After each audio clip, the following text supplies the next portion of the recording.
जी अस्सलाम वालेकुम। कैफ 7 आज के लेक्चर का आगाज करते हैं। लेक्चर नंबर 3, चैप्टर हमारा 8, और आज जो लर्निंग ऑब्जेक्टिव हमें डिस्कस करना है वो है डेट। लेकिन लर्निंग ऑब्जेक्टिव की तरफ चलने से पहले प्रीवियस लेक्चर में जो हमारा लेक्चर 2 था उसमें लर्निंग ऑब्जेक्टिव 1 और 2 हमने कवर किया था, जिसमें हमने सीखा था कोर सोर्सेज ऑफ फाइनेंस कौन से हैं। 2 सोर्सेज हैं, एक इक्विटी और दूसरा डेट। और हमने इक्विटी के बारे में स्टडी किया था। इसमें खास तौर पे हमने शेयर्स के टाइप स्टडी किए थे। ऐसा ही है, वो लर्निंग ऑब्जेक्टिव हमने कंप्लीट कर लिया था। चलिए, उसमें कोई क्वेश्चन पूछना चाहते हो तो पूछ लीजिए। कोई question? Ordinary share preference share में क्या फर्क है ये पता चल गया हमें? ऑर्डिनरी शेयर और प्रेफरेंस शेयर में क्या फर्क? वैसे तो बहुत से कंसेप्ट थे, लेकिन खास तौर पे जो कंसेप्ट हमारे कॉस्ट ऑफ कैपिटल वाले टॉपिक में यूज होने जा रहे हैं, जिसके बाद न्यूमेरिकल टॉपिक है हमारा, उसको सामने रखते हुए क्वेश्चन पूछ रहा हूँ, क्या ऑर्डिनरी शेयर और प्रेफरेंस शेयर में फर्क हमें पता है? जी बताइए। रिडीमेबल प्रेफरेंस शेयर डिबेंचर नहीं होता, समझ लीजिए कि डिबेंचर की तरह है, समझने के लिए एग्जैक्टली वो नहीं है। ठीक, दुनिया में कोई भी दो चीजें एक जैसी 100% नहीं होती। ठीक है, तो डिबेंचर अलग चीज है, प्रेफरेंस शेयर अलग चीज है। ठीक है, दोनों में सबसे बड़ा फर्क क्या है? डिबेंचर में प्रेफरेंस शेयर में सबसे बड़ा फर्क क्या है? डिबेंचर पे जो इंटरेस्ट पे किया जाता है वो टैक्स डिडक्टेबल होता है कंपनी के लिए। प्रेफरेंस शेयर पे डिविडेंड पे किया जाता है, डिविडेंड टैक्स डिडक्टेबल होता है या नहीं होता? नहीं होता। शाबाश, ठीक है जी। डिविडेंड प्रॉफिट एंड लॉस में माइनस करते हैं? नहीं, ऐसा तो नहीं होता। नहीं, ये मैंने पहले डिस्कस किया था। काउंटिंग में शायद आपका ट्रीटमेंट कुछ चीजों का डिफरेंट होगा, सही है ना? काउंटिंग को सामने रख के क्वेश्चन पूछ रहे हैं ना। ये हमने प्रीवियस लेक्चर में डिस्कस किया था कि बाज़ औक़ात कुछ किसी जगह पे जाके ना अकाउंटेंट्स किसी और तरीके से डिसीजन मेकिंग करते हैं या अपनी काउंटिंग करते हैं, और जो फाइनेंस है इसमें किसी और तरीके से डिसीजन मेकिंग होती है। आगे कुछ और टॉपिक्स ऐसे आएंगे जिनमें आप अकाउंटिंग में शायद कुछ और पढ़ते हो और फाइनेंस में कुछ। फर्क किस वजह से होता है? फर्क होता है पर्सपेक्टिव, डिसीजन। हमारा यहाँ पे फाइनेंस में मकसद होता है डिसीजन मेकिंग, ये काम करना चाहिए या नहीं करना चाहिए। अकाउंटिंग में ये नहीं मकसद होता। अकाउंटिंग में होता है काम हो गया, उसको रिकॉर्ड कैसे करना है।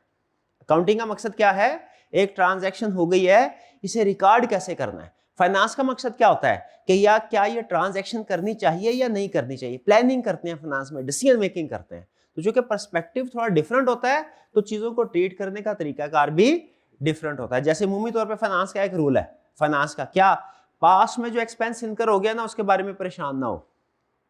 ठीक है, पास्ट में जो एक्सपेंस, क्योंकि वो आपके फ्यूचर की डिसीजन मेकिंग के लिए रेलिवेंट नहीं होता। वो बहरहाल हम आगे स्टडी करेंगे। तो इन शॉर्ट, प्रेफरेंस शेयर और डिबेंचर्स, ठीक है, समझने के लिए बताया था कि इनकी वर्किंग जो है, इनके कैश फ्लोज जो हैं वो एक जैसे होते हैं। ठीक है, यानी इंटरेस्ट जो है डिबेंचर पे इंटरेस्ट भी है वो भी फिक्स्ड है, और प्रेफरेंस शेयर पे जो डिविडेंड है वो भी फिक्स्ड है। लेकिन एग्जैक्टली सेम नहीं है। फर्क क्या है दोनों में? सबसे बड़ा फर्क क्या है? टैक्स डिडक्टिबिलिटी का। ठीक है जी। अच्छा, रिडीमेबल प्रेफरेंस शेयर और इरिडीमेबल प्रेफरेंस शेयर में फर्क पता है मेरे भाई को? रिडीमेबल प्रेफरेंस शेयर और इरिडीमेबल में क्या फर्क है?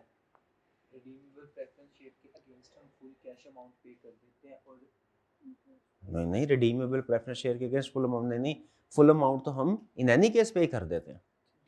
ठीक है, नहीं, डिविडेंड फिक्स का भी नहीं है, वोटिंग राइट्स का भी नहीं है। रिडीमेबल प्रेफरेंस शेयर का मतलब यह है कि प्रेफरेंस शेयर कुछ अरसे के बाद, जैसे 3 साल, 4 साल या 5 साल के बाद रीपे हो जाएगा। यानी अगर मेरे पास किसी कंपनी का प्रेफरेंस शेयर है और वो रिडीमेबल है, तो मैंने उसके ऊपर लिखा होगा रिडीमेबल प्रेफरेंस शेयर के ऊपर कि रिडीमेबल 3 साल बाद, रिडीमेबल मतलब रिटर्नेबल, या 5 साल बाद। अगर 5 साल बाद वो रिडीमेबल है तो इसका मतलब है मैं जिसने प्रेफरेंस शेयर बाय किया है आज, वो 5 साल तक कंपनी से डिविडेंड लेता रहूंगा उस प्रेफरेंस शेयर के ऊपर, और 5 साल के बाद कंपनी को वो प्रेफरेंस शेयर वापस कर दूंगा, और कंपनी मुझे उसके बदले में जो उसकी प्राइस मैंने पे की थी, जो भी एग्री टर्म्स होती हैं, वो प्राइस मुझे रीपे कर, यानी रिटर्नेबल। और इररिडीमेबल प्रेफरेंस शेयर क्या होता है कि जो एक दफा कंपनी ने इश्यू कर दिया इन्वेस्टर को, यानी मुझे, तो उसके बाद मुझे हर साल डिविडेंड तो मिलेगा, लेकिन अगर मैं ये कंपनी को वापस करना चाहूं और कहूं कि मेरे पैसे, जैसे फर्ज कीजिए हमने 100 रुपए का डिविडेंड, 100 रुपए का प्रेफरेंस शेयर लिया, अब हर साल 10 रुपए मुझे डिविडेंड के तौर पे मिल रहे हैं, अब हर साल 10 रुपए डिविडेंड के तौर पे मिल रहे हैं, लेकिन अगर मुझे 3 साल 4 साल 5 साल बाद मैं ये कंपनी को कहता हूँ जी प्रेफरेंस शेयर अपना वापस ले लो और मुझे 100 रुपया दे मेरा, क्या ये हो सकता है?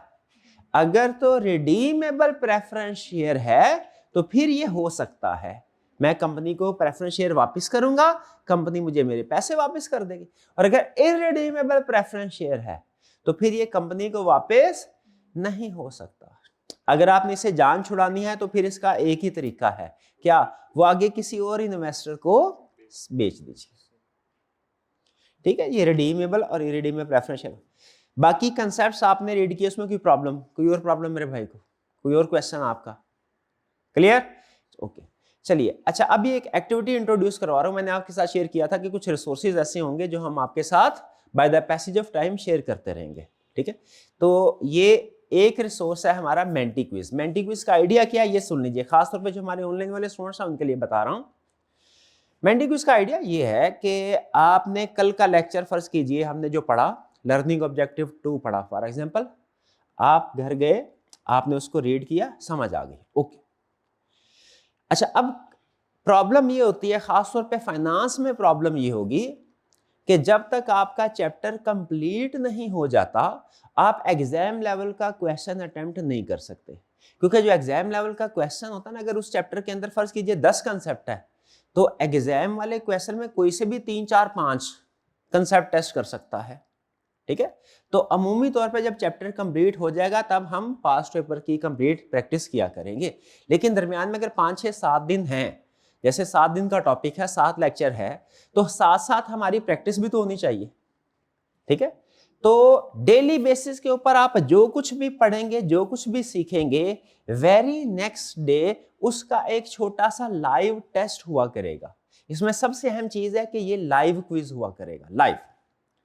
ठीक है, यानी जिस वक्त क्लास का टाइम है आपको ग्रुप में शेयर कर दिया जाएगा कि जी आज हमारे क्विज का टाइम ये है, नॉर्मली वो स्टार्ट ऑफ द क्लास हुआ करेगा, एग्जैक्ट टाइम ग्रुप में शेयर कर दिया जाएगा डेली बेसिस के ऊपर, ताकि आप ज़हनी तौर पे तैयार हो जाए कि आज किस वक्त क्विज होना है और किस टॉपिक का क्विज होना है। वो जाहिर है क्विज हुआ करेगा नॉर्मल, जो स्टैंडर्ड होगा वो start of the class quiz हुआ करेगा, और जो प्रीवियस लेक्चर में हमने लर्निंग ऑब्जेक्टिव पढ़ा है नॉर्मली उस पे क्विज हुआ करेगा। उसमें क्या किया जाएगा, उसमें आपके जो प्रीवियस लेक्चर में जो कंसेप्ट आपने पढ़े हैं, उसमें जो एग्जाम पॉइंट ऑफ व्यू से अहम चीजें हैं, उन्हें क्वेश्चंस की शक्ल में आपसे टेस्टिंग करवाई जाएगी उनकी, ताकि मुझे तसल्ली हो जाए, मुझे पता चल जाए कि एग्जाम लेवल का क्वेश्चन करने के लिए जो जरूरी कंसेप्ट थे वो आप लोगों ने हासिल कर लिए हैं। खासतौर पर ये एक्सरसाइज अहम होगी फाइनेंस वाले पोर्शन के अंदर। फाइनेंस वाले पोर्शन के अंदर क्यों अहम होगी, क्योंकि क्वेश्चन जो है ना लाइव क्वेश्चन, इसमें 30 35 या 25 सेकंड के अंदर अंदर आपने क्वेश्चन को पढ़ के उसका जवाब देना होता है। तो इसमें खास तौर पे जो आपकी कैलकुलेशंस हैं वो इंप्रूव होंगी इंशाल्लाह। ठीक है, आपने विद इन सेकेंड्स क्वेश्चन को पढ़ के कैलकुलेशन करनी है और आंसर को सेलेक्ट करना है। तो ये एक्टिविटी वैसे तो हर तरह के टॉपिक के लिए अहम है, रेलिवेंट है, यूजफुल है, लेकिन खास तौर पे फाइनेंस वाले पोर्शन में आपने इसको मिस नहीं करना और जरूर अटेम्प्ट करते रहना है, ताकि आप विद इन सेकेंड्स कैलकुलेशन करने के काबिल हो। फाइनेंस में आपको पता है सबसे अहम स्किल क्या है, मैनेजरियल वाले पोर्शन में सबसे अहम स्किल क्या है, एनालिसिस करना। ठीक है, इंफॉर्मेशन का एनालिसिस करना। और फाइनेंस वाले पोर्शन में सबसे अहम चीज क्या है, कैलकुलेशन। तो उस कैलकुलेशन पे एक्सपर्टीज हासिल करने के लिए, क्विकली कैलकुलेशन करने के लिए, और करेक्ट, दो चीजें, क्विक कैलकुलेशन और करेक्ट कैलकुलेशन करने के लिए क्विज आपको बहुत हेल्प करेगा। ठीक है, अच्छा हुआ क्या करेगा ये मैं समझ लीजिए, आज सिर्फ डेमो है, आज आपका क्विज नहीं है बल्कि क्या समझें, डेमो है। खासतौर पे ऑनलाइन वाले स्टूडेंट्स भी अंडरस्टैंड कर लें, डेली बेसिस के ऊपर आपको क्लास में, क्लास स्टार्ट होने से पहले, बल्कि हम एक दिन पहले शाम को, जैसे कल के क्विज का आज रात को आपको शेड्यूल शेयर कर दिया जाएगा, इस टाइम पे इस लर्निंग ऑब्जेक्टिव का क्विज होगा, आपकी जिम्मेदारी है इसको आपने तैयार करना। ठीक है, जब क्लास स्टार्ट होगी उसका लिंक आप लोगों को व्हाट्सएप ग्रुप में शेयर कर दिया जाएगा। ठीक है, दूसरा दो तरीके हैं, एक तो ये कि आसान तरीका ये है, व्हाट्सएप ग्रुप में लिंक शेयर हो गया, आप अगर व्हाट्सएप ग्रुप में एडिट है वहां पे क्लिक कीजिए, क्विज को आप ज्वाइन कर लेंगे। अगर फर्ज कीजिए व्हाट्सएप ग्रुप में आप एडिट नहीं है, तो दूसरा तरीका क्या है, दूसरा तरीका ये है कि आप अपने मोबाइल के ब्राउजर पे जाए, वहां पे टाइप कीजिए, या लैपटॉप है, डेस्कटॉप है, कोई भी है, उसके ब्राउजर पे जाके menti.com menti.com एंटर करें, बॉक्स आएगा सामने आपके उस साइड के ऊपर, उस फिर बॉक्स में आपने ये कोड एंटर करना है 34778368। ये डेली बेसिस पे कोड चेंज होगा। menti.com साइट सेम रहेगी, लेकिन ये कोड जो है ये डेली बेस, हर क्विज का ये अलग से कोड होता है, ठीक है। ये डेली बेसिस के ऊपर चेंज होगा। आप जब इसको एंटर कर लेंगे तो क्विज में एंट्री हो जाएगी, आप उसमें पार्टिसिपेट कर सकेंगे। लेकिन ऑनलाइन वाले स्टूडेंट्स को खास तौर पे मैं बता दूं कि आप ये क्विज सिर्फ और सिर्फ लाइव अटेम्प्ट कर सकते हैं। यानी फर्ज कीजिए 10 मिनट के बाद, 15 मिनट के बाद क्विज हमारा कंप्लीट हो गया, उसके बाद ये क्लोज हो गया। क्लोज होने के बाद अगर आप इस साइड पे जाके ये 34778368 कोड एंटर करेंगे ना, आप क्विज तो खत्म हो चुका है, वो आपको एरर मैसेज दे देगा कि भैया इधर कोई इस पेज के ऊपर कोई क्विज नहीं है। क्यों एरर मैसेज दे देगा? क्योंकि ये लाइव क्विज है, ठीक है। लेकिन ऑनलाइन में आपको पता है कुछ स्टूडेंट ऐसे होते हैं जो जिनके कुछ पेंडिंग लेक्चर होते हैं, वो पीछे चल रहे होते हैं। तो जो तो स्टूडेंट साथ साथ लेक्चर कवर कर रहे हैं वो तो पार्टिसिपेशन रखेंगे साथ, वो तो अटेम्प्ट कर सकते हैं ऑनलाइन के वो स्टूडेंट्स लाइव क्विज। लेकिन अगर कुछ स्टूडेंट्स के पेंडिंग लेक्चर हैं, वो 2 दिन बाद उसने आज वाला लेक्चर लिया, तो वो क्विज तो एंड हो चुका होगा, वो कैसे इसको अटेम्प्ट कर सकते हैं? 2 तरीके हैं। एक तरीका तो ये है कि वो नॉर्मल, क्योंकि ये क्विज हमारे लेक्चर का रिकॉर्डेड हिस्सा बन जाएगा, वो नॉर्मल उसको व्यू करता रहे, लेक्चर चले, जैसे लेक्चर है उसमें डिस्कशन भी, क्वेश्चन सामने आएगा, अपने जहन में लेके आए कोई क्वेश्चन का आंसर क्या है, डिस्कशन में देखें आंसर में आगे क्या आता है। एक तरीका ये, इसमें वो पार्टिसिपेट तो नहीं कर रहा होगा, लेकिन जो भी नॉलेज है, जो भी टेस्टिंग में से जो हमने नॉलेज एक्सट्रैक्ट करना था, वो उस स्टूडेंट को मिल रहा होगा। इसकी मिसाल बिल्कुल ऐसे है जैसे कोई गेम हो, आप गेम खेल नहीं रहे लेकिन देख रहे हैं, तो आपको पता है कि एक कैरेक्टर जो है वो कैसे मूव कर रहा है, कौन कौन सी स्टेजेस आ रही हैं, ठीक है। ऐसे वो थोड़ा बहुत एंजॉयमेंट फिर भी हो जाता है। और दूसरा तरीका क्या है? एक तरीका तो यह है, और दूसरा तरीका क्या है कि इसका हम ऑफलाइन वर्जन भी अवेलेबल कर देंगे। कोशिश करूंगा मैं कि इसका, इस क्विज का ऑफलाइन वर्जन भी अवेलेबल हो जाए। लेकिन ऑफलाइन वर्जन फिर इंडिविजुअल स्टूडेंट तो उसको अटेम्प्ट कर सकेगा, वो कलेक्टिव नहीं होगा। जैसे आज जो लाइव क्विज है ना, इसमें कंपटीशन होता है। जब आप इंडिविजुअली इसको बाद में अटेम्प्ट कर रहे होंगे ऑफलाइन वर्जन के जरिए से, तो फिर कंपटीशन नहीं होगा, क्योंकि आप किसी और टाइम पे अटेम्प्ट कर रहे हैं, कोई दूसरा स्टूडेंट किसी और टाइम पे अटेम्प्ट कर रहा होगा। तो उसमें आपको ये तो पता चल जाएगा कि मैंने इस सवाल का जवाब, ये सवाल मेरे सामने आया, मैंने इसको सेलेक्ट किया है, ठीक है या गलत है, ये तो पता चल जाएगा। लेकिन कंपटीशन में मेरा क्लास में नंबर कितना है, एक ये होता है ना पॉजिटिव कंपटीशन, वो ऑफलाइन वर्जन में नहीं होगा, लाइव में होगा। क्लियर जी? अंदाजा हो गया ये क्या चीज है? ये लाइव क्विज है। इसका मकसद क्या है? प्रीवियस लेक्चर में जो आपने पढ़ा है उसमें से एग्जाम लेवल के कंसेप्ट्स को टेस्ट करना, ठीक है। ये मैनेजरियल पोर्शन में भी आपके लिए अहम है, लेकिन खास तौर पे फाइनेंस पोर्शन में किस लिए अहम है? क्योंकि ये 2 चीजें आपकी प्रैक्टिस करवाएगा, क्विक कैलकुलेशन और करेक्ट कैलकुलेशन, ठीक है। इसकी प्रैक्टिस चलिए स्टार्ट करते हैं। उम्मीद है आपने ये एंटर कर लिया 3477। चलिए ओके, नेक्स्ट। अब जब पहली स्लाइड आया करेगी तो आपके सामने एक और बॉक्स आएगा। 1 मिनट ठहरिए। जब पहली स्लाइड आएगी तो आपके पास सामने एक और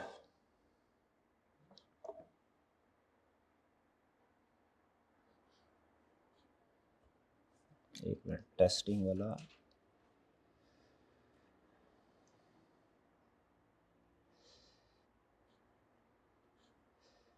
तो आपके सामने एक और बॉक्स आएगा। उस बॉक्स के अंदर आपने अपना CRN लिखना है। क्या लिखना है? CRN, ठीक है। उसको बाय डिफॉल्ट नहीं छोड़ देना, ठीक है। नाम भी कोशिश करें नाम भी ना लिखें, ठीक, बल्कि क्या लिखे? CRN।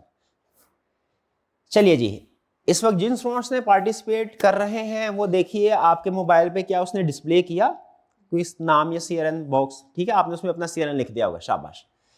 अब 1 बाय 1 मैं यहां से क्लिक करूंगा और आपके मोबाइल पे डिस्प्ले, सामने भी डिस्प्ले होगा और आपके मोबाइल की स्क्रीन पे भी क्वेश्चन आ जाएगा, ठीक है। अगर तो आप क्लास में बैठे हैं तो आप के पास दोनों ऑप्शन है, प्रोजेक्टर से भी रीड कर सकते हैं और अपने मोबाइल की स्क्रीन से भी रीड कर सकते हैं। लेकिन जो ऑनलाइन वाला स्टूडेंट्स घर बैठ के इस वक्त हमारे साथ अटैच होगा, पार्टिसिपेट कर रहा होगा, इस वक्त मैंने ऑनलाइन शेयर नहीं किया लिंक, इंटेंशनली नहीं किया, क्योंकि सिर्फ डेमो पर्पस के लिए। तो जो ऑनलाइन वाले होंगे वो सिर्फ मोबाइल की स्क्रीन पे क्वेश्चन जाहिर डिस्प्ले हो रहा होगा, वो उसको देख के आंसर करेंगे, ठीक है जी। स्टार्ट करते हैं। ये हमारा पहला क्वेश्चन, चाहे तो प्रोजेक्टर से पढ़ लें, चाहे तो आप अपने मोबाइल की स्क्रीन से पढ़ लीजिए। क्वेश्चन स्टार्ट हुआ, रीड करना है, जो ऑप्शन आपको लगेगी ठीक है। मोबाइल पे क्वेश्चन की स्टेटमेंट के नीचे 4 ऑप्शंस आ रही होंगी ABCD, जो लगे ठीक है उसको सिलेक्ट कर लीजिए।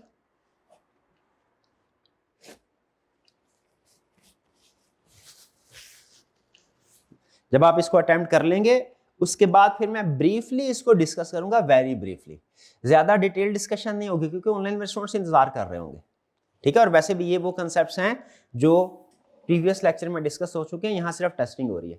यहाँ पे क्या कह रहा है, considering whether to finance expansion through new shares are borrowing, कह रहा है भाई एक्सपेंशन करनी है, शेयर इश्यू करें या बोरिंग, उधार ले किसी से। A director says share holders are like lenders because they provide funds to the business. वो कह रहा है शेयर होल्डर्स और लैंडर्स एक ही हैं।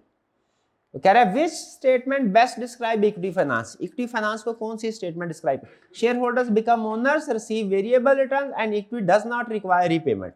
क्या ये करेक्ट स्टेटमेंट है? Yes, correct statement. अच्छा, shareholders become creditors, receive fixed interest and capital is repaid, ये ठीक है या गलत? गलत है। शेयर होल्डर के साथ है, ये डेट में ऐसा होता है, डिबेंचर में ऐसा होता है, लोन में ऐसा होता है, लेकिन शेयर में ऐसा नहीं होता। फिर share holders act as temporary financiers until profits are retained for future, नहीं वो परमानेंट है। शेयर होल्डर्स जो इन्वेस्टमेंट कर दी वो permanent. Share holders rank ahead of lenders for repayment because they bear greater business risk, नहीं। Share holders की ranking जो है ना रीपेमेंट के पॉइंट ऑफ व्यू से बताइए, लेंडर्स को, बैंकर्स को पहले पेमेंट होती है या शेयर होल्डर्स को? बैंकर्स को पहले पेमेंट होती है, ठीक है। तो लेंडर्स का राइट पहले होता है, बैंक शेयर होल्डर्स का बाद में। डन जी, ये बात को अंदाजा हो गया, शाबाश, तकरीबन सबने ठीक आंसर दिया। ईद के बाद हमारा पहला लेक्चर है तो पार्टिसिपेशन थोड़ी कम है, लेकिन नेक्स्ट अगेन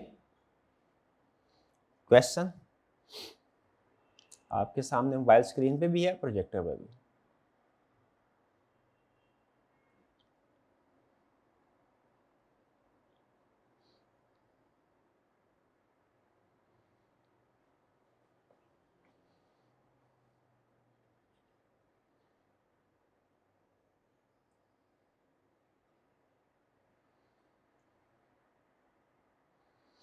जी, मैनेजर कह रहा है इक्विटी चीपर है। चीपर का मतलब क्या है? इक्विटी, आपको पता है हर पैसा जो आप बिजनेस में यूज करते हैं उसकी कोई कॉस्ट होती है, आपको बदले में कुछ ना कुछ पे करना पड़ता है उस पर्सन को जिसने फाइनेंस प्रोवाइड किया है।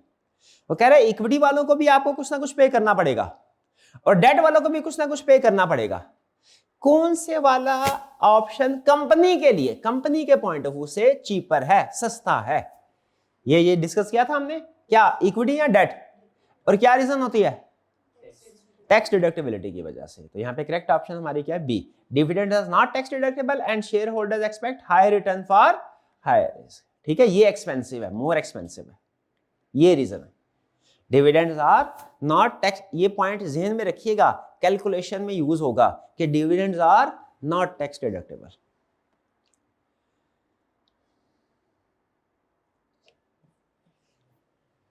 थर्ड क्वेश्चन,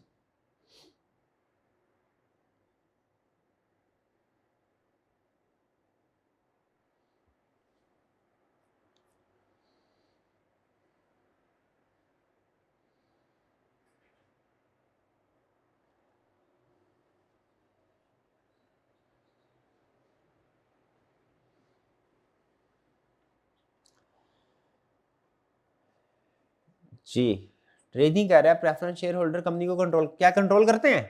कंट्रोल करने से क्या मुराद होता है? कंपनी के फैसलों में पार्टिसिपेशन करना, वोटिंग राइट्स होना, शाबाश। तो वोटिंग राइट्स किसके पास होता है? और प्रेफरेंस शेयर्स के पास वोटिंग राइट्स जब नहीं होता तो उन्हें फिर प्रेफरेंस शेयर का नाम क्यों दिया गया? क्या प्रेफरेंस होती है उनकी? डिविडेंड, और जब कंपनी वाइंड अप होती है तो रीपेमेंट, शाबाश।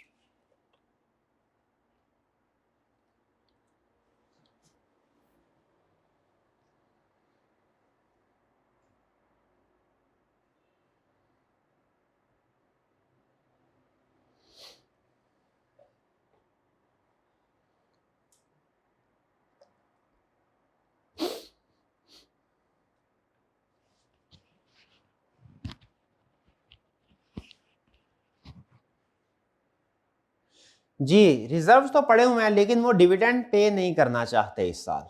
क्या ऑप्शन है? Finance bonus issue. शाबाश। नेक्स्ट।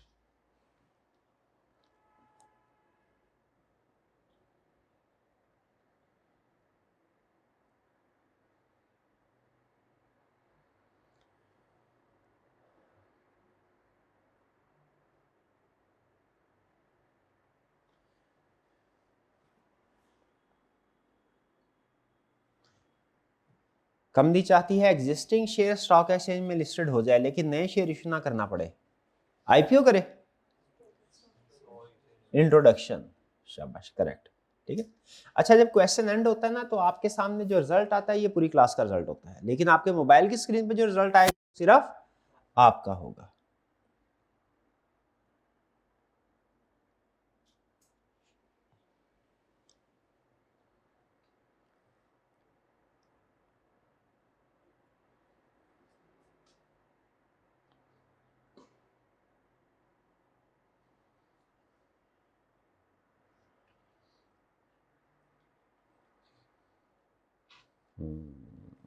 ये थोड़ा सा समझने वाला।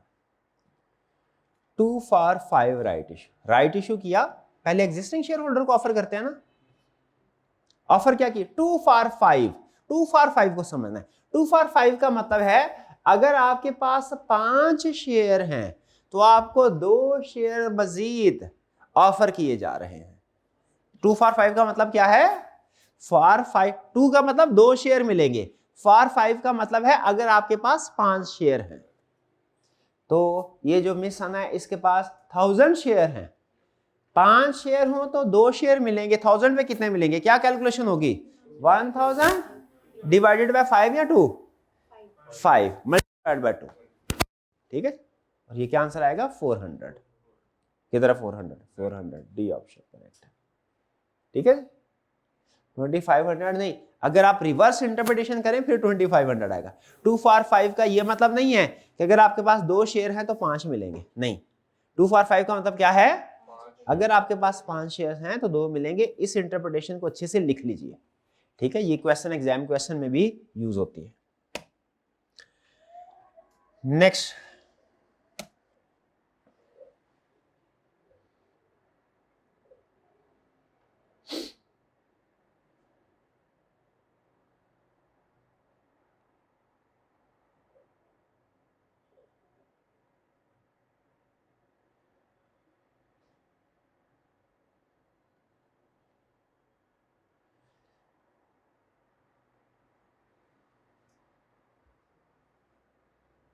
है ऑर्डिनरी शेयर भी कह रहा है और फिर कह रहा है यूजुअली रीपे लेटर। नहीं, ये तो गलत कह रहा है। ऑर्डिनरी शेयर तो रीपेबल नहीं, रिडीमेबल नहीं होते। Ordinary share are normally irredeemable while preference share में बी रिडीमेबल और इरिडीमेबल। करेक्ट, ये अच्छा पॉइंट था, सबने ठीक।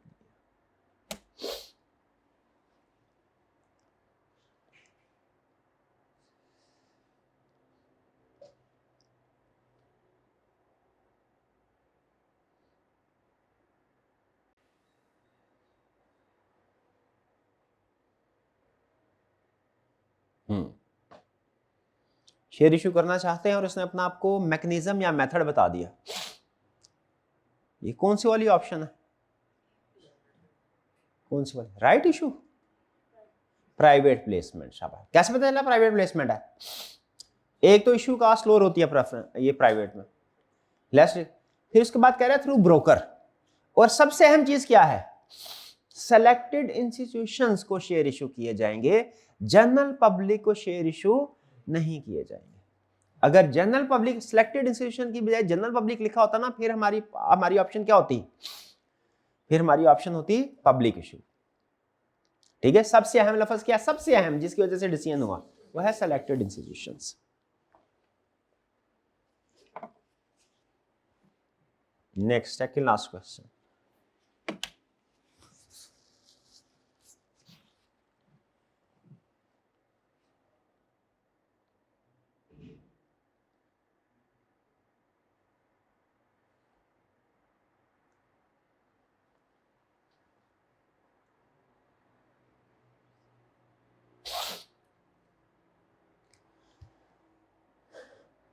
प्रेफरेंस शेयर होल्डर की प्रायोरिटी पोजीशन क्या है?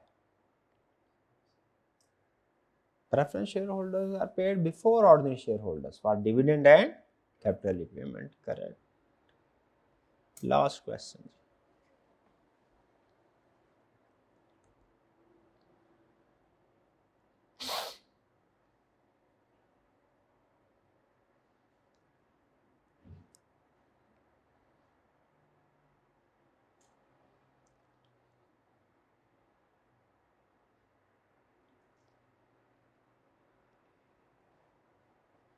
बोनस इशू है, उसने कहा लिक्विडिटी पोजीशन इंप्रूव होगी क्योंकि शेयर इशू किए जा रहे हैं।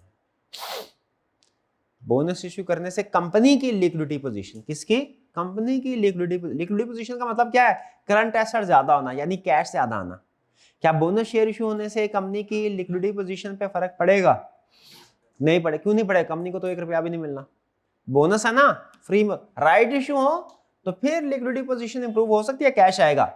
बोनस इशू पे कैश नहीं आता। Correct option, no new cash is raised. Reserves are merely converted into share capital and shares in circulation rises. Cash increase नहीं होता, number of shares increase हो जाते हैं, reserve capitalize हो जाते हैं। डन जी, ये हमारा लास्ट क्वेश्चन था। लास्ट क्वेश्चन के बाद फाइनल स्लाइड में आपके सामने क्लास पोजीशन आएगी टॉप 10 स्टूडेंट्स की। आपकी अपने मोबाइल पे पोजीशन आएगी, आपकी अपनी कितनी पोजीशन है, ठीक है। और टॉप 10 पोजीशन सिर्फ जो होंगी वो सामने डिस्प्ले होगी। यहाँ पे चूंकि नंबर ऑफ स्टूडेंट्स कम है, आपको पता है वैसे ही गवर्नमेंट ने क्लासेस, आप तो शायद करीब रहते हैं तो चलते फिरते आ गए आप, ठीक है। तो इसीलिए यहाँ पे जो पोजीशंस हैं वो कम होंगी।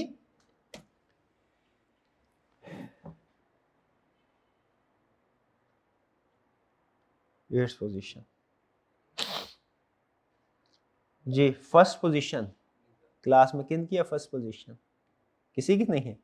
सेकंड पोजीशन, हमें पता है ना, सीआरएन ने लिखा क्लास हो जाने। सेकंड पोजीशन किन की है क्लास में? शाबाश। और थर्ड पोजीशन किन की है? Fourth, fifth, sixth, seventh, eighth. चलिए, तो ये इस तरीके से हमारा डेली क्विज हुआ करेगा। इसमें क्विज के एंड पे जो हमारे टॉप 10 पोजीशन होल्डर्स होंगे, फिजिकल हो या ऑनलाइन में से, ठीक है, उनको फिर हम प्राइज भी शेयर किया करेंगे, ठीक है। एक तरह से टोकन ऑफ एप्रिसिएशन है, आपके साथ क्विज के एंड पे प्राइज शेयर किया जाएगा जो हमारे टॉप 10 पोजीशन होल्डर्स होंगे। डन जी। चलिए, ये तो था हमारा क्विज का डेमो।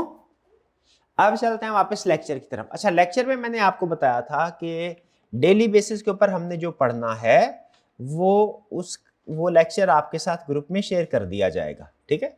जैसे ये आज हमने कंसेप्ट स्टडी करने हैं, तो इसका लेक्चर ग्रुप में, ये स्लाइड जो है ये हमने ग्रुप में शेयर कर दी है। आपने क्या करना है, जब क्लास में आना है तो क्लास के स्टार्ट में, जैसे आप नॉर्मली अक्सर स्टूडेंट 5-10 मिनट पहले आ जाते हैं, तो आप अगर क्लास में मौजूद हैं और अभी लेक्चर स्टार्ट नहीं हुआ, आपने कोशिश क्या करनी है, क्लास के स्टार्ट में ये सारा जो माइंड मैप है आप अपने पास नोटबुक में नोट कर लीजिए। बताया था ना? तुम किया आपने आज नोट किया? नोट क्लास से पहले क्या ये व्हाट्सएप ग्रुप में शेयर हो गया था? थोड़ा सा किया? ओके, कोई बात नहीं।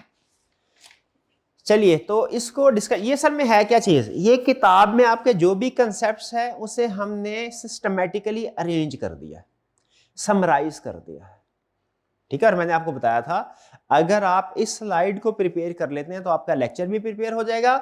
उसके बाद बुक से कोई याद करने की जरूरत नहीं, यहीं से याद कर लें काफी है, बुक से याद करने की जरूरत नहीं है, क्योंकि बुक में एक्सप्लेन, रीड जरूर करना है, रीड बुक में से कर लीजिएगा एक दफा, तसल्ली करने के लिए कि सारे कंसेप्ट्स आ गए हैं कि नहीं। याद करने की जरूरत नहीं है, क्योंकि बुक में लंबी चौड़ी बातें होती हैं, कुछ याद करने वाली और कुछ सिर्फ एक्सप्लेनेशन के तौर पे। तो अगर आप सिर्फ यही याद कर लेते हैं तो इंशाल्लाह एग्जाम प्रिपरेशन के लिए काफी है। डन, ये बात समझ आ गई आपको? ओके, चलिए स्टार्ट करते हैं। कल के लेक्चर में हमने स्टडी किया था शेयर्स के बारे में, आज के लेक्चर में हम स्टडी करने जा रहे हैं डेट्स के बारे में। डेट क्या है? लोन। बेसिक डिफरेंस क्या है शेयर्स में और लोन में, बोरिंग में?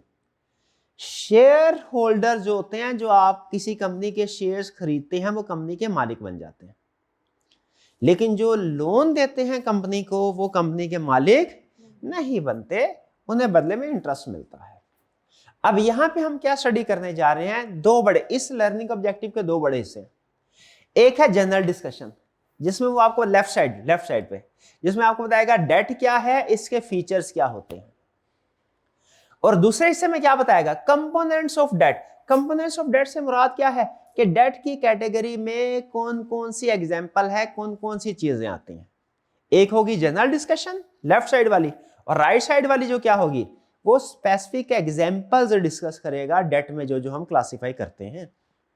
जैसे कौन कौन से एग्जांपल, बॉन्ड्स, डिबेंचर या लोन स्टॉक है पहली ऑप्शन, और दूसरी ऑप्शन क्या है, कन्वर्टिबल बॉन्ड्स एंड वारंट्स, तीसरी बैंक लोन, फिर शॉर्ट टर्म डेट इंस्ट्रूमेंट, फिर लीजेस। ठीक है, लीज भी एक तरीका है फाइनेंसिंग का। इसमें एग्जाम पॉइंट ऑफ व्यू से जो अहम है वो है बैंक लोन, अहम है, बहुत सिंपल है। बॉन्ड्स ये भी अहम है। ठीक है, ये सबसे अहम है पहली वाली एग्जाम पॉइंट ऑफ व्यू से, जो हम नेक्स्ट टॉपिक स्टडी करेंगे उसमें। कन्वर्टेबल बॉन्ड ये कंसेप्ट है, ये भी अहम है। ये है बेसिकली बॉन्ड की ही एक समझ लीजिए कस्टमाइज शक्ल है, कन्वर्टेबल। तो स्टार्ट करते हैं पहले जनरल डिस्कशन। आज के लेक्चर में ये कंप्लीट नहीं हो पाएगा, इसलिए आपको लेक्चर प्लान जो शेयर किया गया है उसमें भी आपने देखा होगा, आज वो टी आया नहीं, वरना आपके साथ वो शेयर कर लेते भाई। तो जो उसमें भी लिखा हुआ है कि हमने इसको हाफ डिस्कस करना है, कंप्लीट पूरा लर्निंग ऑब्जेक्टिव आज के लेक्चर में डिस्कस नहीं होगा। आज सिर्फ प्रोबेबली लेफ्ट वाला पार्ट जो है ये डिस्कस होगा, राइट वाला कल के लेक्चर में डिस्कस होगा। तो डेट एंड इट्स फीचर, क्या फीचर्स हैं डेट के। पहला कह रहा है डेट बोरिंग है, एग्रीड। ये इन्वेस्टमेंट शेयर होल्डर्स की तरफ से नहीं है, ये कैपिटल नहीं है, बोरिंग है। इस पे क्या मिलना है, इंटरेस्ट, और फिर कुछ अरसे के बाद प्रिंसिपल को भी रीपे करना है, प्रिंसिपल को भी रीपे कर। इसका मतलब है अगर आप डेट के कैश फ्लोज का एनालिसिस करें, जरा ये कंसेप्ट गौर से सुनिएगा, अहम कंसेप्ट है। अगर आप डेट के कैश फ्लोज का एनालिसिस करें तो जब आप डेट किसी कंपनी का बाय करते हैं, यानी कंपनी ने मुझे डिबेंचर दिया और मैंने कंपनी को क्या दिया, कैश। ठीक है, तो कंपनी ने आज के दिन में कैश वसूल किया, तो पहला जो इनिशियल कैश फ्लो है वो क्या हुआ, कंपनी को कैश मिला, ऐसा ही है। फिर उसके बाद अगर 5 साल का बॉन्ड पीरियड है, मैच्योरिटी पीरियड कितना है 5 ईयर, तो ईयर 1 के एंड पे कंपनी इंटरेस्ट पे करेगी, ईयर 2 के एंड पे इंटरेस्ट पे करेगी, ईयर 3 पे, ईयर 4 पे इंटरेस्ट पे करेगी, ईयर 5 पे भी इंटरेस्ट पे करेगी, और ईयर 5 पे प्रिंसिपल अमाउंट भी रीपे करेगी। ठीक है, इसलिए हम इसको कहते हैं कि 3 तरह के कैश फ्लोज हैं डिबेंचर के। एक इनिशियल कैश फ्लो, कौन सा cash flow, initial cash flow, और दूसरा कौन सा, ऑपरेटिंग कैश फ्लो, और तीसरा कौन सा, terminal cash flow. Initial cash flow कौन सा है, जो आज के आज कंपनी को पैसे मिलेंगे। ऑपरेटिंग कैश फ्लो कौन सा है, जो इंटरेस्ट जो हर साल कंपनी को पे करना पड़ेगा, हर साल। और टर्मिनल मतलब आखिरी कैश फ्लो कौन सा है, मैच्योरिटी पीरियड खत्म होने पे जो कंपनी ने रीपे करना है। तो ये आपको एक डिबेंचर की कैश फ्लो स्ट्रीम समझ आ गई। डिबेंचर की कैश फ्लो स्ट्रीम में कितनी तरह के कैश फ्लोज होते हैं, 3 तरह के, इनिशियल, ऑपरेटिंग, टर्मिनल। इसको याद रखिएगा। तो यहां पे वो यही कह रहा है कि भाई इसने रीपे भी होना है बाद में, डन। फिर क्या कह रहा है, डेट, ये तो मैंने डिबेंचर की एक एग्जांपल बताई, वरना आपको पता है ये जनरल डिस्कशन कर रहा है, यानी अमूमी तौर पे यहां पे जो कंसेप्ट स्टडी करेगा वो हर तरह के डेट के लिए अमूमी तौर पे। टाइप्स क्या है, डेट शॉर्ट टर्म भी हो सकता है, लॉन्ग टर्म भी। बैंक से जाके आप 6 महीने के लिए भी लोन ले सकते हैं, साल के लिए भी। फाइनेंस में आपको पता है IFRS के मुताबिक जब आप बैलेंस शीट बनाते हैं तो जो आपके लोन होते हैं उसको 2 हिस्सों में क्लासिफाई करते हैं, किन में, करंट और नॉन करंट। लेकिन स्टेट बैंक ऑफ पाकिस्तान, ठीक है, वो कहता है कमर्शियल बैंक से, भैया आप ऐसा कीजिए, आप जब मुझे मॉनेटरी पॉलिसी मैंने बनानी है, आप मुझे अपनी फाइनेंशियल स्टेटमेंट्स भेजें, तो वो कहता है आपने डेट को 2 नहीं 3 हिस्सों में क्लासिफाई करना है। ये अकाउंटिंग और फाइनेंस का फर्क बता रहा हूँ। अमूमी तौर पे जो फाइनेंस के एक्सपर्ट्स होते हैं वो डेट्स को 3 हिस्सों में क्लासिफाई करते हैं, short term, medium term, long term. Short term होता है 1 साल से कम के लिए, मीडियम टर्म होता है 1 से 5 साल में जो पेएबल हो, और 5 साल से जो ज्यादा पेएबल हो उसे क्या कहते हैं, long term. Short term, medium और लॉन्ग टर्म। अकाउंटिंग की क्लासिफिकेशन क्या होती है डेट की, करंट और नॉन करंट। फाइनेंस की क्लासिफिकेशन क्या है, शॉर्ट टर्म, मीडियम टर्म और लॉन्ग टर्म। ठीक, तो यहाँ पर यही कह रहे वो शॉर्ट टर्म भी हो सकता है डेट, लॉन्ग टर्म भी हो सकता है, बिल्कुल ठीक है। और अगर लेकिन इक्विटी हो वो क्या होगा, वो तो लॉन्ग टर्म ही होता है, समझे। डेट क्या है, शॉर्ट टर्म भी हो सकता है, मीडियम टर्म भी हो सकता है, लॉन्ग टर्म भी हो सकता है, लेकिन जो इक्विटी होती है वो सिर्फ long term. No ownership dilution, ownership dilute नहीं। ओनरशिप डाइल्यूशन का मतलब क्या है, ओनरशिप रिड्यूस हो जाए। डाइल्यूशन का मतलब है रिड्यूस होना। जब आप डेट इश्यू करते हैं तो ओनरशिप रिड्यूस, और जब आप शेयर इश्यू करते हैं, ये जी बात है, ये तो मुझे समझ नहीं आया भाई। शेयर इश्यू किए हैं तो ओनर्स तो बढ़ जाने चाहिए, ओनर, लेकिन हर एक की ओनरशिप का, जैसे फर्ज कीजिए एक बिजनेस है, मैं कंपनी हूं, मैंने 100 शेयर इशू किए, 50 इनको, 50 इनको, इनकी ओनरशिप कितनी है 50%, इनकी ओनरशिप कितनी है, मैंने 50 शेयर और इनको भी इशू कर दिए। अब इनकी मजीद शेयर इशू किए हैं, इनकी ओनरशिप अब कितनी हो गई, 50% से कम हो गए, 33.33 हो गई, इनकी भी 30, तो इनकी ओनरशिप बताइए रिड्यूस होगी कि नहीं, इसे कहते हैं डाइल्यूशन, ओनरशिप डाइल्यूट। लेकिन अगर यही मैं डेट इशू करता, डिबेंचर इशू करता, इनसे पैसे लेता लोन की शक्ल में, फिर क्या ओनरशिप डाइल्यूट होती, नहीं। तो डेट के केस में ओनरशिप डाइल्यूट होगी या नहीं होगी, क्रेडिटर के पास कोई कंट्रोल नहीं जाता कंपनी का, क्रेडिटर्स कंपनी को कंट्रोल नहीं करते। कंट्रोल करने से क्या मुराद है, वोटिंग राइट्स। डन जी, ये सारे कंसेप्ट, एक एक लफ्ज इस कंसेप्ट में समझ आ गया आपको। आगे चलते हैं, next features of debt finance क्या, ये तकरीबन वही, अगर आपने पढ़ लिया तो ये उसी में से निकले। रिटर्न 2 तरह का मिलता है, जब आप डेट लेते हैं आपको 2 तरह का रिटर्न मिलता है। अच्छा, एक चीज में रखिएगा, फाइनेंस में ज्यादातर डिस्कशन हम कंपनी के पॉइंट ऑफ व्यू से करते हैं, लेकिन कभी कभार डिस्कशन हम इन्वेस्टर के पॉइंट ऑफ व्यू से भी करते हैं। कंपनी कौन है, जो शेयर इशू कर रही है और पैसे ले रही है। इन्वेस्टर कौन है, जो शेयर खरीद रहा है और पैसे दे रहा है। तो अगर मैं कुछ भी कंटेक्स्ट ना बताऊं तो आपने समझना है कि कंपनी के पॉइंट ऑफ व्यू से डिस्कशन हो रही है, लेकिन बाज़ औक़ात डिस्कशन इन्वेस्टर के पॉइंट ऑफ व्यू से भी होगी, क्योंकि हम फाइनेंशियल मैनेजमेंट सीख रहे हैं कंपनी की या इन्वेस्टर की। लेकिन कंपनी के फैसलों के लिए इन्वेस्टर का माइंड समझना भी तो जरूरी होता है, वो किस चीज को लाइक करेगा, किसको डिसलाइक करेगा, तो इसलिए इन्वेस्टर की भी डिस्कशन होती रहेगी। चले आइए, कह रहे रिटर्न 2 तरह के मिलते हैं इन्वेस्टर को डेट में। क्या, एक तो हर साल इंटरेस्ट मिलेगा, यानी जो कैश फ्लो मैंने आपको बताया ना 3 तरह के, इसमें से स्टार्ट में तो इन्वेस्टर को पैसे देने पड़ते हैं, जो मिलता है वह 2 तरह से मिलता है। कैसे, एक ऑपरेटिंग कैश फ्लो जो हर साल मिलेगा, और दूसरा टर्मिनल वैल्यू। बेहतरीन। और डेट चीपर होता है, ये क्यों चीपर होता है ये आपको पता है। एक तो इसमें रिस्क लो होता है। रिस्क लो कैसे होता है, क्योंकि अगर कंपनी को प्रॉफिट ना भी हो ना, इंटरेस्ट मिलना है। इनको इतना रिस्क नहीं होता डेट वालों को, शेयर वालों को ज्यादा रिस्क होता है। क्यों ज्यादा रिस्क होता है, प्रॉफिट होगा तो पैसे मिलेंगे, वरना नहीं मिलेंगे। तो शेयर अगर किसी कंपनी के बाय करेंगे तो वो ज्यादा थोड़ा रिस्क। तो डेट में लोअर रिस्क ऑप्शन है, और टैक्स बड़ी वजह क्या है, बड़ी वजह क्या है जो कैलकुलेशन में यूज होगी, tax deductibility, no dilution of ownership, हम पढ़ चुके हैं। डन, फीचर भी समझ आ गया आपको। ओके, आगे चल, advantages and disadvantages of debt finance. Debt finance के एडवांटेजेस क्या है और डिसएडवांटेजेस क्या। अच्छा सर ये बताइए, हमारे जो ऑनलाइन वाला स्टूडेंट है उसको, वो ये पढ़ रहा है, वो ये विजिबल है उसके लिए, बेहतरीन, ओके शाबाश। अच्छा, अब एडवांटेजेस और डिसएडवांटेजेस पढ़ रहे हैं डेट के, कंपनी के लिए उसने अलग से बताए हैं और थोड़ा जूम कर, okay okay okay.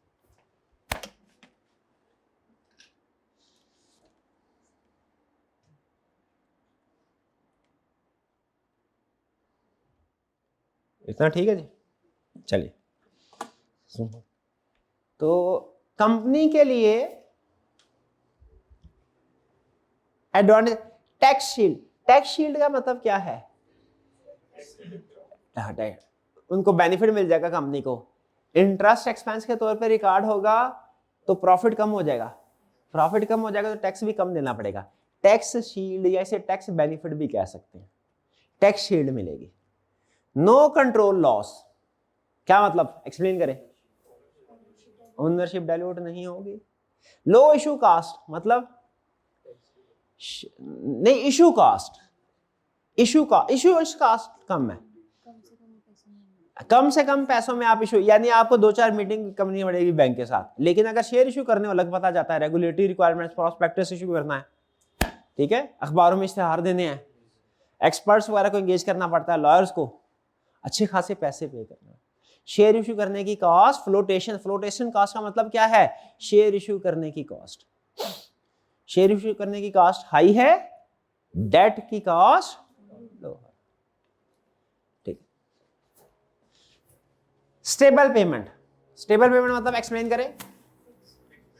Fix payment करनी पड़े, कम ज्यादा नहीं, आपको टेंशन नहीं है, आपको पता है क्या हर महीने या हर साल कितनी पेमेंट। डिसएडवांटेज क्या है? सिक्योरिटी रिक्वायर्ड मतलब जमानत के तौर पे चीजें रखवानी पड़ती है लोन ने, तो बैंक ऐसे ही लोन नहीं दे देता, कहते हैं जमानत के तौर पे चीजें रखवाओ। आपने शायद लॉ में पढ़ा होगा, मॉर्टगेज, चार्ज, प्लेज, वो करवाना पड़ता है। फिक्स इंटरेस्ट, अच्छा यहाँ पे स्टेबल पेमेंट या फिक्स इंटरेस्ट एक ही बात है। यहाँ पे उसने पॉजिटिव के पॉइंट ऑफ व्यू से लिखा है, यहाँ पे डिसएडवांटेजेस ये क्यों भला सुने। यहाँ पे अगर फायदा क्या है, फिक्स पेमेंट फायदा क्यों है? क्योंकि ज्यादा प्रॉफिट भी अगर हुआ तो आपको फिक्स पेमेंट देनी पड़ेगी। और यही चीज डिसएडवांटेजेस में क्यों है? प्रॉफिट कम हुआ तो देना पड़ेगा।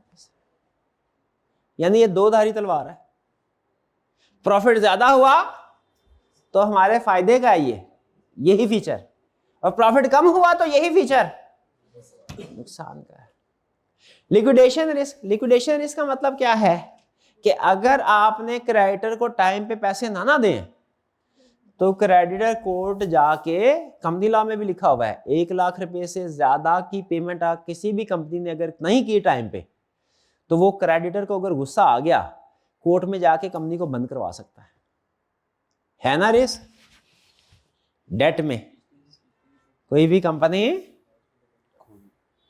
अगर टाइम पे अपने क्रेडिटर को पेमेंट नहीं करती तो क्रेडिटर अगर ज्यादा गुस्सा कर जाए, वैसे तो नॉर्मली इतना गुस्सा नहीं करते वो, थोड़ा उन्होंने भी बिजनेस करना था, फ्यूचर बिजनेस भी करना था, लेकिन अगर कर जाए तो क्या करेंगे वो, कोर्ट जाकर कंपनी को वाइंड अप करार दे सकते हैं। इसको क्या बोलते हैं? Liquidation risk. हाई गियरिंग, ये तो आपने अकाउंटिंग में पढ़ा होगा। हाई गियरिंग का मतलब हाई बोरिंग, जिस कंपनी ने ज्यादा बोरिंग की हो हम उसे क्या कहते हैं? Highly geared company. लिख लें, gearing is equal to borrowing. Borrowing का एक थोड़ा टफ नाम है, डिफिकल्ट। गियरिंग, बोरिंग लगे तो आसानी से समझ आ जाती है, बोरिंग लिखा, गियरिंग लिखा हो तो मुश्किल से समझ आती है ना, टेक्निकल टर्म है, लेकिन ये टेक्निकल टर्म्स यूज होती हैं, इनके साथ फेमिलियर होना। तो गियरिंग का मतलब क्या है? बोरिंग। गियरिंग रेशियो कैलकुलेट किया कभी आपने अकाउंटिंग में? वो कैसे कैलकुलेट होती है? हाँ, पर डेट, ठीक है। हाईली गियर्ड कंपनी कौन सी है? जिसका डेट ज्यादा होगा, शाबाश, तो उसमें हाई गियरिंग। इन्वेस्टर के लिए क्या एडवांटेज डिसएडवांटेज क्या है? फिक्स इनकम होती है इन्वेस्टर को। इन्वेस्टर को पता है मुझे हर साल पैसे मिलने कंपनी चाहे डूबे तरे, इंटरेस्ट मिलना ही है। इन्वेस्टर के लिए फायदे की बात हो गई। और यही बात नुकसान में भी शायद उसने की होगी। लिमिटेड अपसाइड, थोड़ा सा टर्म उसने को थोड़ा अजीब सी यूज कर लिया। लिमिटेड अपसाइड का मतलब क्या है? अपसाइड का मतलब क्या है? अप होना, डिविडेंड पैसे मिलेंगे तो अप होगा ना, लेकिन अप लिमिटेड एक्सटेंट तक हो सकता है। यानी ये फिक्स्ड इनकम और ये लिमिटेड अप, ये एक ही बात है। यहां पे आप इसको इजी करके ये भी लिख सकते हैं, फिक्स्ड इनकम अब आप मुझे बताइए फिक्स्ड इनकम एडवांटेज में भी है, डिसएडवांटेज में ही है, एक्सप्लेन करें क्यों। यहां पे वो ये कह रहा है कि अगर कंपनी का प्रॉफिट कम भी हुआ तो इन्वेस्टर को, अब ये इन्वेस्टर के पॉइंट ऑफ व्यू से है, इन्वेस्टर को पैसे मिले ही मिलेंगे। और यहां पे क्या कह रहा है, ज्यादा भी हुआ तो इन्वेस्टर को पैसे लिमिटेड ही मिलेंगे जो फिक्स हुए में। तो ये तो इधर रहेगा ना इन्वेस्टर, इधर कंपनी का प्रॉफिट कम है तो इन्वेस्टर खुश होगा, तो शुक्र है मैं फिक्स पैसे मुझे मिलने हैं। और अगर इधर प्रॉफिट ज्यादा हो गया है, वो क्या मैंने भी 1 लाख दिया है, शेयर वालों ने भी 1 लाख दिया है, मेरे को सिर्फ 10% मिला, उनको 25% मिल गया डिविडेंड, तो फर्क तो होगा रिस्क में। गियरिंग ये मैंने आपको बता दिया, high gearing is equal to high borrowing. High borrowing मतलब हाई रिस्क। रिस्क किस चीज का, जब कंपनी बोरिंग करती है रिस्क किस चीज का होता है, डिफॉल्ट का, लिक्विडेशन का, बैंकरप्सी का, वाइंडिंग अप का, एक ही चीज के मुख्तलिफ नाम है। ठीक है भाई, 2-3 साल तक अगर शेयर होल्डर्स को डिविडेंड ना दे, वो कंपनी बंद करवा सकते हैं, नहीं करवा सकते। लेकिन 1 साल तक अगर बोरिंग वालों को इंटरेस्ट ना पे किया आपने, वो कंपनी बंद करवा सकते हैं। Next factors influencing debt choice. अब आपके पास क्या बता रहा है, कह रहा है आपने, अगर आपके पास बहुत सी ऑप्शन है डेट की, अभी हमने पढ़ी थी ना, पढ़ी नहीं थी, सिर्फ ओवरव्यू दिया था आपको, क्योंकि पढ़नी तो कल है। लेकिन मुझे बताइए डेट में कौन कौन सी ऑप्शंस होती हैं हमारे पास, बड़ी बड़ी ऑप्शन 2 बता दे सिर्फ, मेरी तसल्ली हो जाएगी कि आप क्लास में बैठे थे और सुन रहे थे। डेट की कैटेगरी में बहुत सी ऑप्शंस है कंपनी के पास, 2 बड़ी बड़ी ऑप्शन बता दीजिए। लॉन्ग टर्म, शॉर्ट टर्म, उसकी क्लासिफिकेशन है, एग्जाम्पल नहीं, एग्जाम्पल बैंक लोन शाबाश, और दूसरा बॉन्ड्स। बैंक लोन, हाँ लीज शाबाश, और आगे और भी चलते हैं, बड़ी यही 2, बैंक लोन, लीज भी है, अदर भी। कह रहा है अगर आपने पहला फैसला तो ये करना होता है कि मेरे को पैसे चाहिए ना मेरे बिजनेस के लिए, तो मैं इक्विटी शेयर इश्यू करूं कि बॉन्ड कैटेगरी की तरफ जाऊं। इक्विटी की तरफ पहला फैसला तो ये, इक्विटी के बोरोइंग। अगर फैसला कर लिया बोरोइंग क्योंकि वो चीपर है, तो अगला फैसला क्या करना होता है, कौन से वाला कंपोनेंट, बैंक लोन के जरिए से पैसे हासिल करूं, डिबेंचर इशू करके पैसे हासिल करूं। डिबेंचर इशू किया है तो कन्वर्टेबल होना चाहिए कि नॉन कन्वर्टेबल, रिडीमेबल या इरिडीमेबल, ये डिफरेंट ऑप्शन है, कल के लेक्चर में डिस्कस करनी है। कह रहा है ये फैसला इतना आसान नहीं है, आपके पास डेट में डिफरेंट ऑप्शंस हैं, कौन सी ऑप्शन को चूज करना है, ये फैसला इतना आसान नहीं है। ठीक है, कुछ फैसले आसान होते हैं, घर में टिंडे पके हुए हैं, साथ ही कढ़ाई भी है, फैसला करना आसान है कि कौन सी वाली ऑप्शन को सिलेक्ट करना है। लेकिन कंपनी के सामने मेन्यू में बहुत सी ऑप्शंस है डेट में, कंपनी के लिए फैसला करना थोड़ा सा मुश्किल है कि भैया लोन से पैसे उठाएं, डिबेंचर इशू करके पैसे उठाएं, कन्वर्टेबल हो, नॉन कन्वर्टेबल हो, लीज हो, क्या। तो वो आपको ये बता रहा है कि ये फैसला आपने किन चीजों को सामने रख के करना है। Factors influencing debt choice. ठीक है, सबसे पहला अवेलेबिलिटी, कह रहा भाई देख लो अवेलेबल भी है कि नहीं ऑप्शन कोई आपके पास, क्योंकि जो बैंक लोन वाली ऑप्शन है ये तो हर कंपनी के लिए, चाहे छोटी हो चाहे बड़ी हो। लेकिन डिबेंचर इशू करने हैं ना अगर आपने, तो ये बड़ी कंपनी का, छोटी कंपनी के डिबेंचर जनरल पब्लिक इशू ये बाय नहीं करती।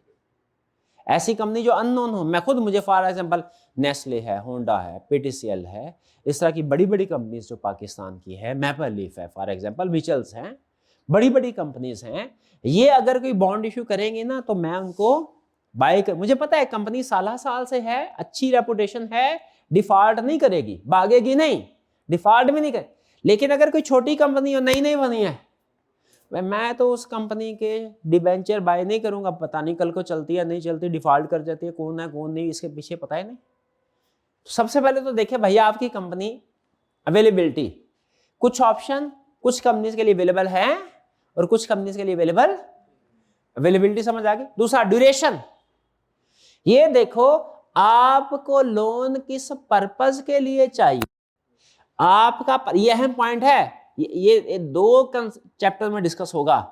आपका पर्पस और जो लोन ले रहे हैं वो पीरियड मैच करना चाहिए। जैसे फर्ज कीजिए अगर मैंने एक पावर प्लांट लगाना है, फर्ज कीजिए सोलर प्लांट लगाना है ताकि इलेक्ट्रिसिटी एक्सपेंस कम हो। अब सोलर जो है उसकी लाइफ फर्ज करें हैं 7 साल, तो मैं जो लोन लूंगा, लोन 1 साल का होना चाहिए, 7 साल का कि 15 साल का? 7 साल का आइडियली या उसके क्लोज। क्यों?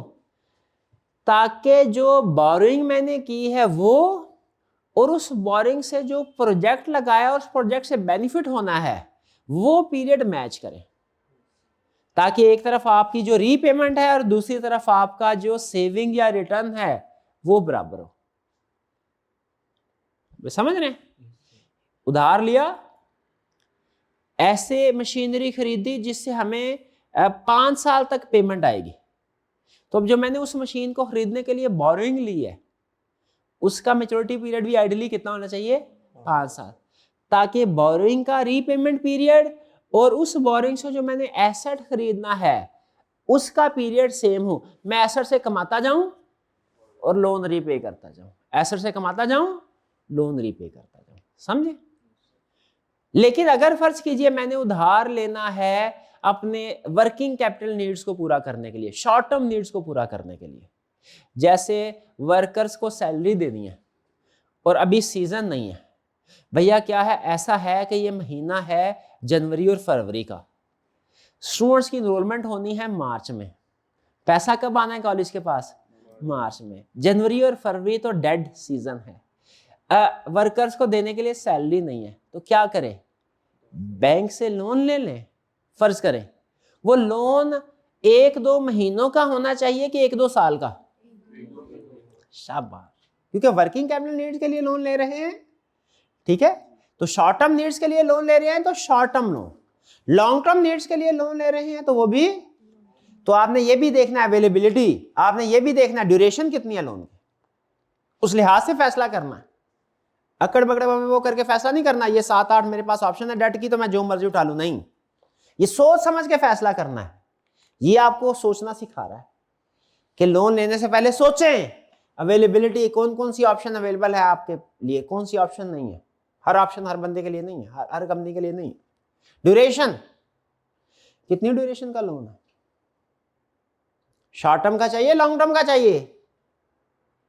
रेट, फिक्स रेट पे लोन लेना है कि floating?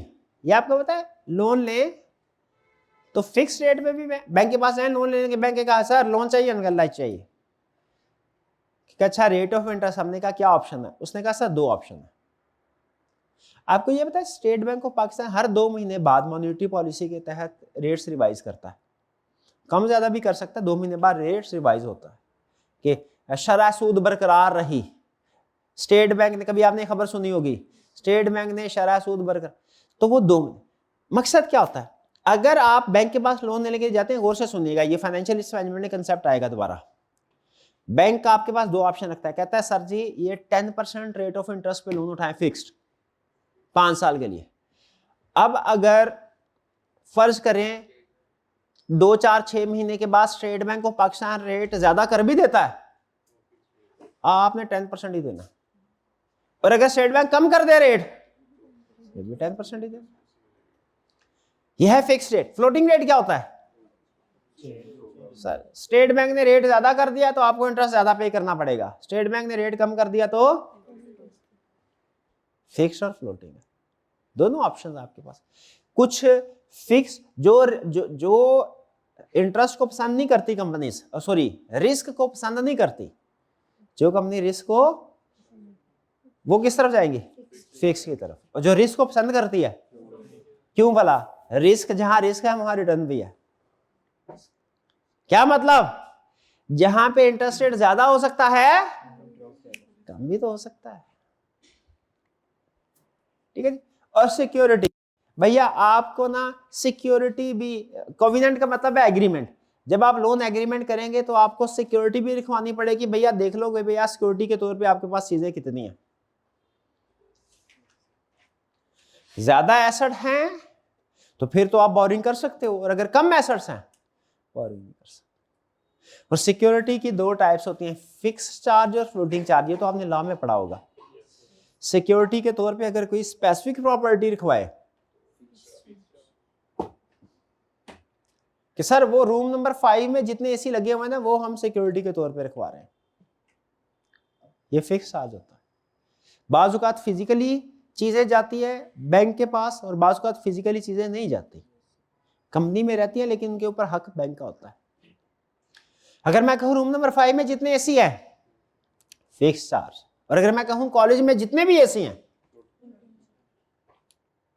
General categorisation floating charge होती है। तो बहरहाल चलें, ये है हमारे factors influencing debt choice. Clear हो गया? आज के लेक्चर में जो लेफ्ट वाला पोर्शन है इसमें एक एक लफ्ज़ समझ आ गया आपको, कुछ टेक्निकल वर्ड्स भी थे, उम्मीद है समझ आ गए होंगे। कौन कौन से? डिल्यूशन का वर्ड टेक्निकल था, गेयरिंग का वर्ड टेक्निकल था, फिर इसके अलावा और कौन सा है, टैक्स शील्ड, ये एक टेक्निकल वर्ड था। आपको इस अल्फाज के साथ कंफर्टेबल होना है। रिडीमेबल इरिडीमेबल तो ऑलरेडी आपको पता ही है। रिडेम्पशन वैल्यू, ये जो तीन अल्फाज बोले थे, initial cash flow, operating cash flow, terminal cash, इनके साथ कंफर्टेबल हो, ये बार बार टर्म यूज होगी,